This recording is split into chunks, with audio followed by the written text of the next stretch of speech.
I hope you all are well.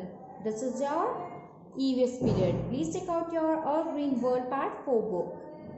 Now please open page number 17. In our last class we have done about minerals, roughage and water. In today's class we are going to learn about contamination of food. Contamination means food का खराब होना, ठीक है? Food easily gets spoiled, especially at temperature between 30 degree to 40 degree Celsius. जो food है वो easily खराब हो जाते हैं, spoil हो जाते हैं अगर वो 30 to 40 degree Celsius में रहते हैं. Bacteria starts to eat the food and these bacteria then attack us if we eat this food. अगर वो ही खाना जो 30 to 40 डिग्री सेल्सियस में है, ठीक है, यहाँ पे फिर बैक्टीरिया आने लगते हैं, ठीक है, और ये बैक्टीरिया जब हम अपने मुंह में डालते हैं, ठीक है, हम कंज्यूम कर लेते हैं और ये हमारे बॉडी में जाता है तो ये हमें अटैक करने लगता है. If food is left open flies may sit on it. अगर फूड को ओपन रखेंगे उसमें फ्लाइज बैठ सकते हैं, यानी मधुमक्खियाँ या फिर मक्खियाँ बैठ सकती हैं. And deposit germs which are also carriers of disease. और जो उनकी फीट में जो डर्ट होता है वो भी उस खाने में आएगा जो कि बहुत सारे डिजीज आपके अंदर ला सकता है. Nowadays farmers use a lot of insecticides to protect their farm yield. So जो farmers हैं वो अपने फार्म को बचाने के लिए इंसेक्टिसाइड का यूज करते हैं. इंसेक्टिसाइड्स क्या होते हैं? जिससे इंसेक्ट्स मरते हैं. These insecticides are very harmful and slowly poisonous. ये जो इंसेक्टिसाइड्स होते हैं वो बहुत हार्मफुल होते हैं और धीरे धीरे हमें पॉइजन करते हैं, ठीक है. They are very toxic. We should remember to wash all the vegetables and fruits properly before eating. हमें फ्रूट्स और वेजिटेबल को खाने से पहले अच्छे से वॉश करना चाहिए. We should also remember to wash our hands properly before we eat our food. अपने खाने को खाने से पहले भी हमें अपने हैंड को अच्छे से वॉश करना चाहिए.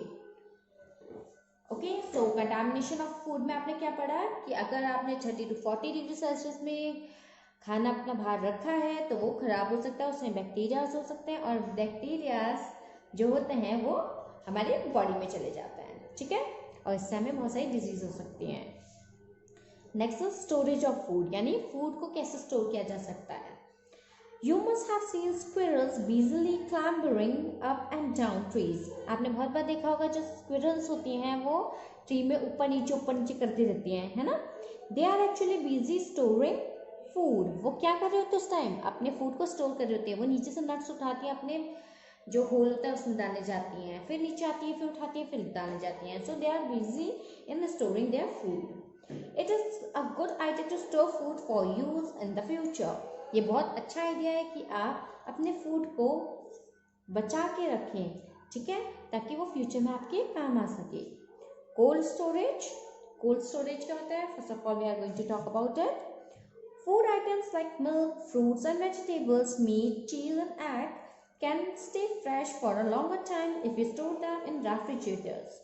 सो जो फूड होते हैं हमारे जैसे milk, fruits, vegetable, meat, cheese, eggs, ये हमारे पास ज़्यादा टाइम तक रह सकते हैं अगर हम इसे ढंग से स्टोर करें रेफ्रिजरेटर में. Bacterias which spoil food can not grow in cold temperatures. और जो बैक्टीरियाज होते हैं वो हॉट टेम्परेचर में सर्वाइव कर पाते हैं, कोल्ड टेम्परेचर में नहीं कर पाते. देखो अभी हमने पढ़ा था ना 30 to 40 डिग्री सेल्सियस में करते हैं, तो ये it's a quite high temperature. तो जो कोल्ड टेम्परेचर होता है वहाँ पे ये सर्वाइव नहीं कर पाते हैं. Canning. Food can be preserved for a long time if kept in airtight cans. So जो आपकी airtight containers होते हैं अगर आप उसमें अपना खाना रख रहे हो, फॉर एग्जांपल आपकी जो बेवरेजेस होते हैं, है ना, वो हम किस में रखते हैं? कैंस में रखते हैं. क्यों रखते हैं उसे कैंस में? क्योंकि वो एयरटाइट होते हैं और उसमें एयर से आपका कोई भी अगर स्पोर आ रहा होगा तो वो नहीं आ पाएगा उसमें. Okay. The bacteria which spoil food cannot grow without oxygen. और जो ये बैक्टीरिया है क्योंकि वो एयर टाइट है तो उसमें हवा तो जा नहीं सकते अंदर. हवा नहीं जाएगी तो ऑब्वियस ऑक्सीजन भी नहीं जाएगी, है ना. तो जो ऑक्सीजन नहीं जाएगी तो वो सर्वाइव नहीं कर पाएंगे. Next one is salting. Some fruits and vegetables can be preserved for a long time by adding salt. कुछ फूड और वेजिटेबल को हम इस तरह से प्रिजर्व कर सकते हैं ताकि वो ज़्यादा टाइम तक रह सके बाय एडिंग सॉल्ट, उसमें सॉल्ट मिला के। Salt removes water and does not allow the growth of micro organism. जो सॉल्ट होता है वो वाटर को रिमूव करता है और जो माइक्रो ऑर्गेनिज्म होते हैं, हमारे बैक्टीरिया होते हैं, उनको उसमें ग्रो नहीं करने देता। Next one is sweetening. Many fruits like mangoes, apples etcetera can be preserved by adding sugar in their jams and jellies. बहुत सारे जो फ्रूट्स होते हैं जैसे मैंगो या एप्पल होता है, उनको हम शुगर के साथ ऐड करके, ठीक है, उनकी जैम या जेली बना लेते हैं। Sugar syrup drains out the water from the fruits and also kill the bacteria. जो शुगर सिरप होता है वो सारा जो वाटर होता है उसको बाहर निकाल देता है और बैक्टीरिया को किल कर देता है। Next is dehydration. Bacteria which are after all living organisms cannot survive without water. If the water is dried or dehydrated completely, it can be preserved for many days. For example, powdered milk, dried peas, etc.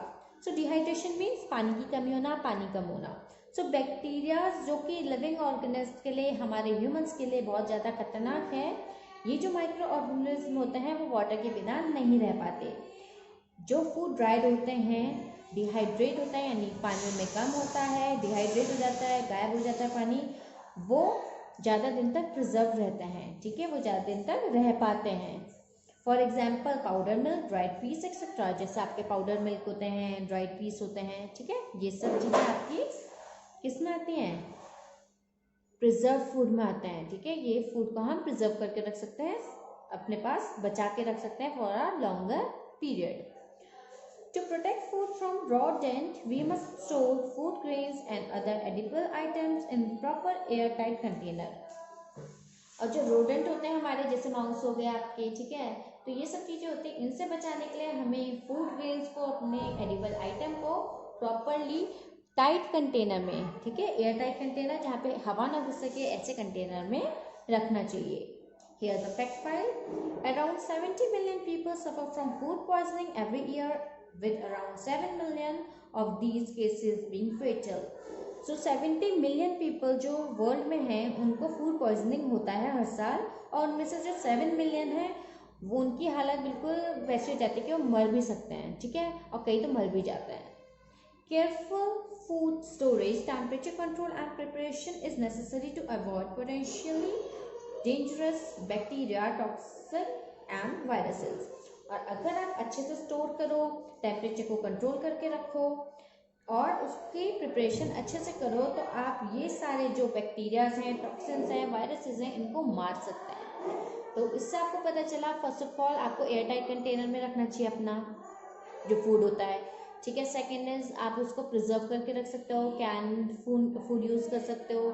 आपको temperature कम रखना है, 30 to 40 तो बिल्कुल नहीं जाने देना है, otherwise the food will be gate spoiled. Okay, now the recap of this chapter. This chapter ends here.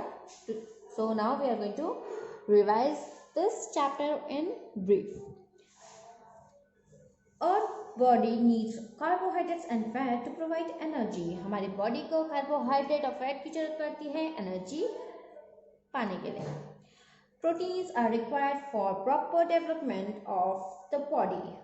Protein जो होते हैं वो आपकी बॉडी के डेवलपमेंट के लिए जरूरी होते हैं, आपकी हाइट के लिए, ठीक है, आपकी मसल बिल्डिंग के लिए, इसके लिए प्रोटीन जरूरी होते हैं. Vitamins and minerals are required in small quantities for proper functioning of our body system. जो आपके vitamins and minerals होते हैं वो आपको कम क्वांटिटी में चाहिए होते हैं, ज़्यादा नहीं चाहिए होते हैं, लेकिन ये आपकी बॉडी फंक्शनिंग में बहुत हेल्प करते हैं. Water is required in large quantities to ensure proper distribution of digestive food, removal of waste, etc. Water आपको लार्ज क्वांटिटी में चाहिए होता है ताकि ये डाइजेस्टिव फूड के साथ मिक्स हो सके, वेस्ट प्रोडक्ट जो है आपकी बॉडी से उसको बाहर निकाल सके, ठीक है, तो इसके लिए वाटर आपको ज़्यादा क्वांटिटी में चाहिए होता है. Roughage helps to keep digestive tract clean. जो रफीज होता है, जो सैलड्स हम लेते हैं ना, फ्रूट सैलड हो गए, आपके वेजिटेबल सैलड्स हो गए, और जो आपकी कुछ वेजिटेबल्स होती हैं, फॉर एग्जांपल लेडीज़ फिंगर जिसमें बहुत फाइबर होता है, ये आपके डाइजेस्टिव ट्रैक्ट को क्लीन रखने में हेल्प करता है. We should always wash raw fruits and vegetables before use. हमें हमेशा कच्ची सब्जियां और फलों को अच्छे से धोना चाहिए और फिर ही उसे यूज करना चाहिए. We should wash our hands before eating. हमें अपने हाथ को अच्छे से वॉश करना चाहिए खाने से पहले. Food can be preserved for a longer time if we prevent the attack of microorganisms. हम फूड को ज़्यादा देर तक प्रिजर्व करके रख सकते हैं और इससे क्या होगा कि हम उसको ज़्यादा टाइम तक यूज़ कर पाएंगे और उसमें माइक्रो ऑर्गेनिज्म भी नहीं आएंगे. ठीक है. So class, with this a class end here. You have to read this chapter at home. Okay. In our next class, we are going to do the activities. With this a class end here. I will see you the next time. Till then, stay home, stay safe.